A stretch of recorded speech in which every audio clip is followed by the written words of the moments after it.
எங்கிருந்து மற்றும் ஏன் பாரதம் அதனுடைய தொலைந்த சொத்தை திரும்பவும் பெறுகின்றது? ஓம் சாந்தி. தந்தை இறைவன் இங்கு பாரதத்தில்தான் வந்து ஸ்தாபனை செய்கின்றார். முதலில் சத்யுகத்தில் பாரதம் மிகுந்த செழிப்பாக செல்வம் வாய்ந்ததாக இருந்தது. ஆனால் இப்போது ஏழ்மையாகிவிட்டது. ஆகையால் ஏனென்றால் துவாபர யுகத்திலிருந்து நமது பாரதத்தில் இருந்த சொத்துக்களை அனைத்தையும் கொள்ளையடித்து விட்டுள்ளனர்.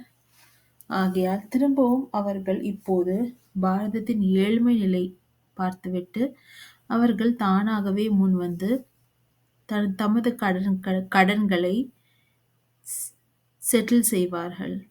கடன்களை திரும்பவும் கொடுத்து விடுவார்கள்.